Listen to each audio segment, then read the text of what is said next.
wouldn't have wanted that life. It is wonderful. There is a lot of wonderment in being famous. I mean, you travel the world and you see things, you meet people, you go places. It's There's great. a lot of perks. 1, 2, 3.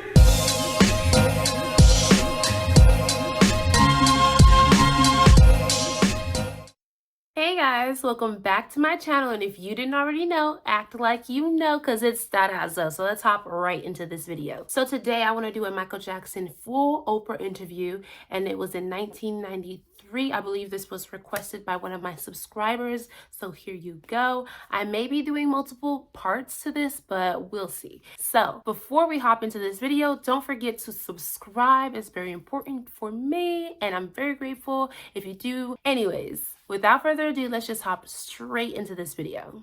Oh, I might get copyrighted for this music, so I'm gonna sing above it. How nervous are you right now? I'm not nervous at all, actually. You really aren't? No, I never get nervous. You don't? No. No. Not even for your first interview and it's live around the world? I thought you'd be a little nervous, but that's great. Oprah, he said he's not nervous, sweetie. I just He's wanted not to nervous. let the world know that when we agreed to do this interview, you said that you would be willing to talk to me about everything, and we haven't discussed one single question that's going to be asked here tonight. Just wanted to make that right. Very true. Very true. When we were watching, I was watching you in the background there, watching the video of you in the early years. Did that bring back memories for you? It made me giggle. Yeah. Because I hadn't seen that footage in a long time. Yeah. And it bring back memories, yes. Must be Me and my nostalgic. brothers, who I love dearly. Yeah. And it's just a wonderful moment for me. Yeah. I saw you laugh when you saw yourself singing "Baby, Baby, Baby." Yeah, because James Brown, I think James Brown is a genius, you know. When he's with the famous Flames, just unbelievable. And I used to watch him on television. And I used to get angry at the cameraman, because whenever he would really start to dance, they would be on a close-up and I couldn't see his feet. So things, I'd be angry. I said, show him, so I could watch and learn. So he was a big mentor for you. Obviously. Phenomenal. Yeah. Phenomenal. Yeah. And who else was? Jackie Wilson, who I adore as an entertainer. And of course, music, Motown. Yeah. The Bee Okay, I know Gees were Motown. brilliant. The Bee I Gees. just love great music. So when I look at those tapes of you, and heaven knows that putting this Oprah looks together, good. I think I've seen every piece of video ever done of you.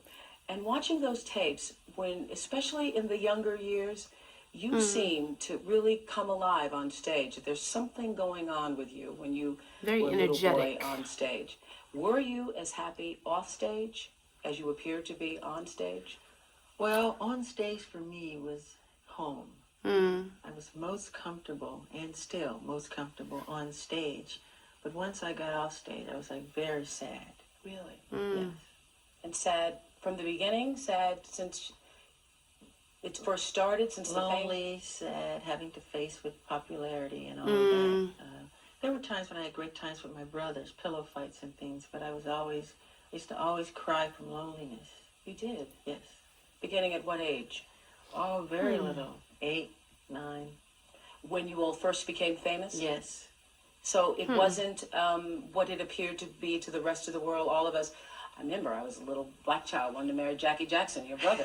So, I mean, to all of us, we thought this was the most wonderful thing. Honestly, I feel like this is a common thread that we see with Michael Jackson's interviews. He's always stated, or at least tried to like get it out there, that he's always been lonely and sad, and with his personal life, just because of like what he just said, the popularity, you know, people constantly being in his space, wanting to be in proximity to him, and him wanting his own space. That I truly believe that's a Virgo thing. I'm a Virgo, and sometimes I just want my own space as well. And for him to have all that popularity, I couldn't imagine not even being able to just literally step outside in public for like a split split second just to catch some air without somebody taking pictures. It's like you have this pressure to constantly look a certain way, be a certain way. Honestly, it comes with the territory of being such a like huge inspiration and like pop star singer, but it's also sad because you see the pros and the cons. But in his situation, I feel like the cons may have outweighed the pros. Who wouldn't have wanted that life? It is wonderful.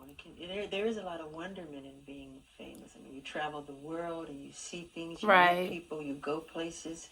It's There's a great. lot of But perks. then there's the other side. Right. There's, which I'm not complaining. There's lots of rehearsal, and you have to put a lot of your time, give up Energy. yourself a lot. Do you feel Give up your family. I talked to Suzanne DePass the other day, and Suzanne DePass worked with you all for a long time Yes. at Motown and Yes. really groomed you all and found the outfits for the Yes. Ed Sullivan Show. And Suzanne had some interesting theories about your childhood. We talked about whether or not it was really lost. Was it? Well, especially now, I come to realize, and then I would do my schooling, which was 3 hours with a tutor. Then right after that, I'd go to the recording studio and record, and I'd record for hours and hours till it's time to go to sleep. So it'd be nighttime, and I remember going to the recording studio. There was a park across the street, and I'd see all the children playing, and they'd be rooting and making noise, and I would cry. It Aww. made me sad that I would have to go and work instead. That's I so wanted sad. to go to this to hear what Suzanne had to say about your childhood. And we're But gonna look there at are some pictures of you as a compromises little boy. Okay. He was never able to go anywhere without a bodyguard, without a limousine, without, people to protect him from his success. Simple things that they so much take for granted. Mm. Having friends and slumber parties. Real and friends, buddies, mind just you. Hanging out. There was none of that for me. I didn't have any friends when I was little. My brothers were my friends. Right. Was there ever a place where, because children, I remember playing games and talking to myself and playing with my dolls and all that. Was there, and I think every child needs a place to escape into a child's world, into a child's imagination. Was there ever a time you could do that? No, and that is why I think now, because I didn't have it then, I compensate for that. Really? I mean, Right. people wonder why I always have children around, because I find the thing that I never had through them. Right. Disneyland, amusement parks, arcade games.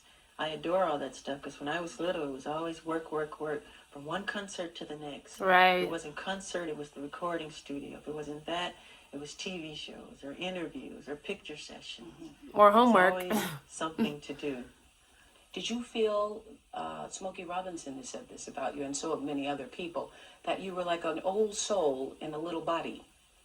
I remember hearing that all the time when I was little. They used to call me a 45-year-old midget. What? Wherever I went. I used to always hear that, and I just would hear it, and I never thought about it. It's like when some people say, when you were little, when you started to sing, did you know you were that good? I said, I never thought about it. I just did it, and it Right. came out. I never thought about it, really. So here you were, Michael Jackson, with hits. You all had so many hits, 4 hits in a row, and you were crying because you couldn't be like other kids.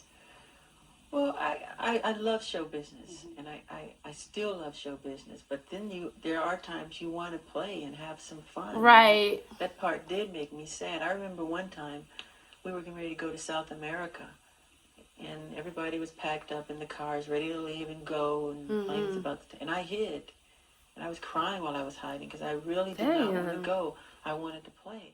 I am going to end it right here at like the childhood, like lack of the childhood, a normal childhood at least, as part 1. And, if I'm feeling a little bit more MJ content, then, I might do part 2 and part 3, and we'll see. So don't forget to comment down below and let me know what you thought about this video. And don't forget to like, comment, share, subscribe. I know I just said comment again, but yeah, it helps. And I will see you guys in the next one. Bye.